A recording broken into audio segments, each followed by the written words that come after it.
मुख्यमंत्री शिवराज सिंह चौहान ने मध्य प्रदेश में रोजगार को बढ़ावा देने के लिए उत्खनन में मशीनरीकरण पर रोक लगाई है, लेकिन उसके बाद भी कई जगहों पर अब भी उत्खनन हो रहा है। मशीनीकरण का प्रयोग भी किया जा रहा है। इस पर किस तरह से रोक लगाई जाएगी, साथ ही राजस्व को बढ़ावा देने के लिए खनिज विभाग के द्वारा क्या कुछ किया जा रहा है, इन सभी विषयों पर हमारी संवाददाता दीपा श्रीवास्तव ने खनिज मंत्री ब्रजेश प्रताप सिंह से खास बातचीत की है। रोजगार को बढ़ावा देने के लिए मुख्यमंत्री शिवराज सिंह चौहान ने उत्खनन में मशीनीकरण जो है उस पर रोक लगाई है। सर, इससे कितना ज़्यादा फायदा होता है, क्या लगता है रोजगार में काफ़ी ज़्यादा बढ़ावा मिलेगा?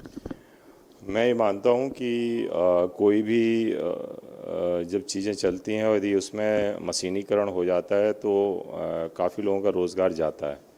इसलिए माननीय मुख्यमंत्री जी का निर्णय ये है कि क्योंकि कोविड काल में बहुत से लोगों को बेरोज़गारी हुई है और इससे ज़्यादा लोगों को रोज़गार मिल पाए, इसके लिए उन्होंने समिति भी गठित की है और उसमें सुझाव भी उन्होंने हर डिपार्टमेंट से मांगे हैं और उसी के तहत यदि इस तरह के निर्णय हो रहे हैं तो निश्चित रूप से लोगों को रोज़गार मिलेगा। लेकिन इसी के साथ देखने को ये मिल रहा है कि अभी भी कई जगहों पर उत्खनन में मशीनीकरण का प्रयोग किया जा रहा है, क्या उन पर किसी तरह की कार्रवाई होगी?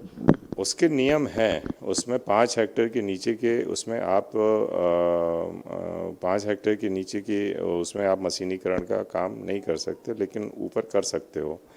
और नर्मदा में मशीन अलाउड नहीं है, लेकिन बाकी जगह मशीन अलाउड है, इसलिए वो चल रहा है।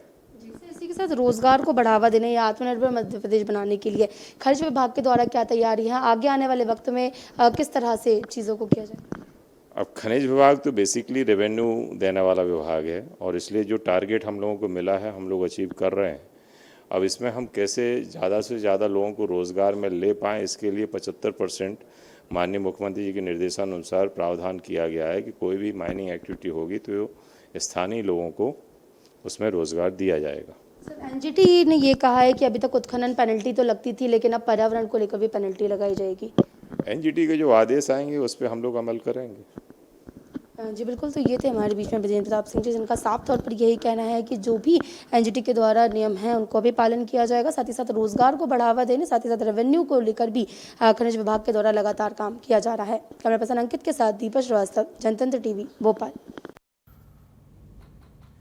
और हर साल की तरह इस साल भी भगवान जगन्नाथ की रथ यात्रा कोरोना गाइडलाइन का पालन करते हुए निकाली गई।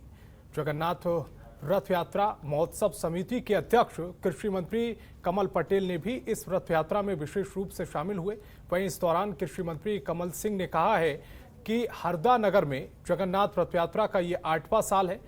रथ यात्रा सुबह जगदीश मंदिर हरदा से शुरू हुई, जो नगर भ्रमण के बाद मंदिर पहुंची, जहां मंदिर में करीब 1 घंटे भजन कीर्तन करने के बाद महाआरती कर श्रद्धालुओं को जगन्नाथ का भात प्रसाद स्वरूप बांटा गया।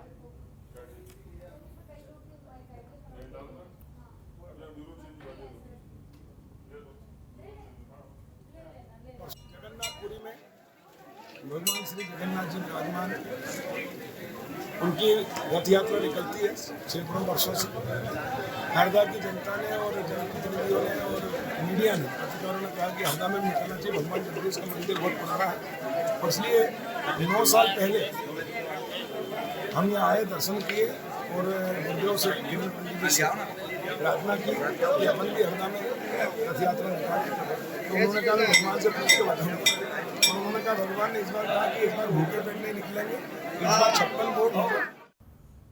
और मध्य प्रदेश की जिला पंचायत सीईओ और सचिव रोजगार सहायक की एक दिन की हड़ताल की वजह से 52,000 गांवों के लोग परेशान हो रहे हैं। सोमवार को जिला और ग्राम पंचायत से जुड़े तमाम कामकाज पूरी तरह से ठप रहे।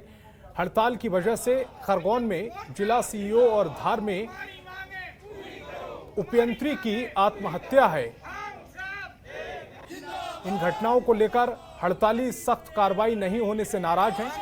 उनका कहना है कि अगर सरकार ने मांगों पर ध्यान नहीं दिया तो वे अनिश्चितकालीन हड़ताल पर जाएंगे। आपको बता दें कि मध्य प्रदेश पंचायत सचिव संघ के अध्यक्ष दिनेश शर्मा ने कहा है कि जिला पंचायत मुख्य कार्यपालन अधिकारी, उपयंत्री, ग्राम पंचायत सचिव, रोजगार सहायक आज जिला मुख्यालयों पर 1 दिवसीय हड़ताल कर रहे हैं। प्रदेश में 23,000 पंचायतों के 52,000 गाँव का कामकाज पूरी तरह से प्रभावित हो गया है।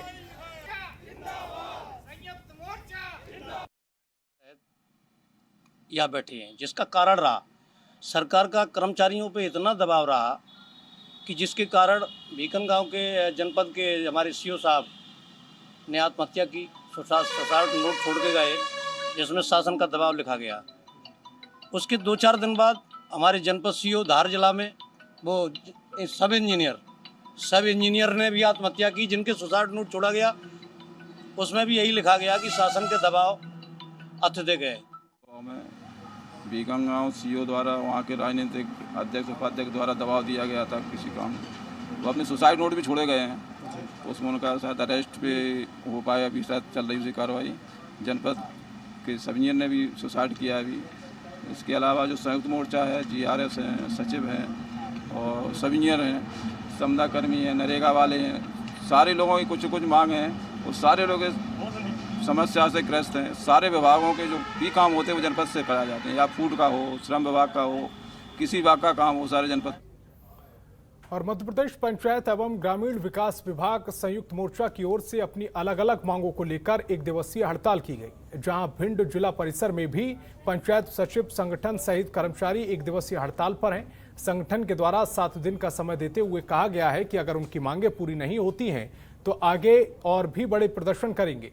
संगठन के द्वारा मुख्य मांगे विभागों में अधिकारियों और कर्मचारियों को राजनीतिक दबाव बनाकर काम कराया जाएगा, जिला सीईओ जैसे अधिकारियों को सुरक्षा प्रदान की जाए।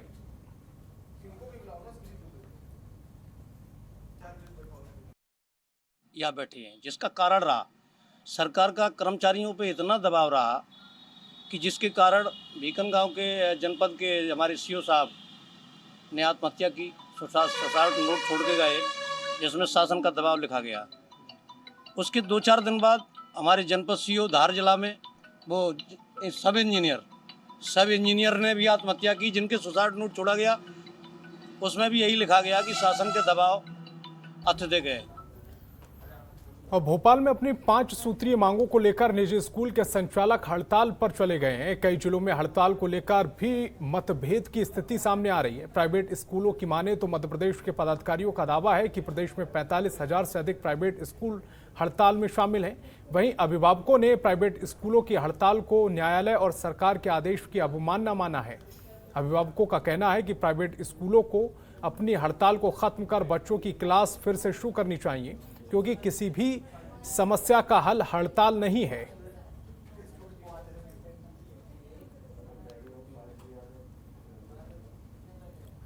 और इंदौर के MG रोड थाने में फर्जी दस्तावेज तैयार कर पदोन्नति लेने वाले मामले में पुलिस IAS अधिकारी संतोष वर्मा को गिरफ्तार कर लिया गया था, जिनको आज कोर्ट में पेश किया गया है, जिसके बाद कोर्ट ने पुलिस को 2 दिवसीय रिमांड पर IAS अधिकारी को सौंपा है, जिससे पुलिस और अन्य दस्तावेज और बाकी की जांच पूरी कर सके। इसी के साथ ही IAS अधिकारी होने के चलते पूरे मामले की जांच CSP द्वारा की जा रही है। IAS अधिकारी को MG रोड पुलिस दोबारा से 14 जुलाई को कोर्ट में पेश करेगी।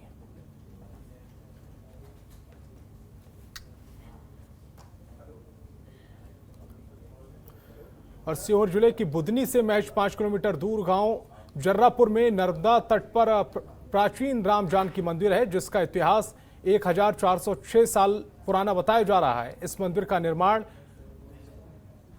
होशंग शाह नाम के राजा ने कराया था। वहीं इस मंदिर के बारे में सुना गया है कि इस मंदिर में एक गुफा बनाई गई थी, जो नर्मदा नदी के नीचे से किले में जाने का रास्ता था। जो आज की स्थिति है उसकी हालत काफ़ी ख़राब है, जिसको सही करने की मांग पुजारी की ओर से बार बार की गई, लेकिन अभी तक उसकी मरम्मत का काम नहीं शुरू हुआ।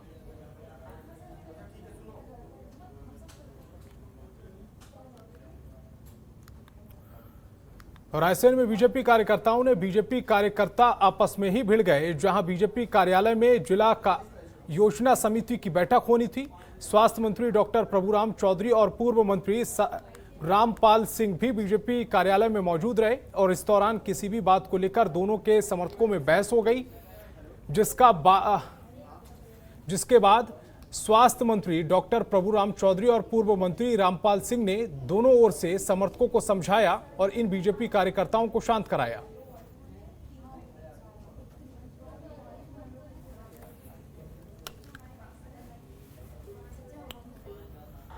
तो इस बुलेटिन में फिलहाल इतना ही। थोड़ी देर में 4:58 पर देखिए 5 का प्राइम टाइम। खबरों के निष्पक्ष विश्लेषण के लिए सब्सक्राइब करें Jantantra TV and press the bell icon. Never miss any update.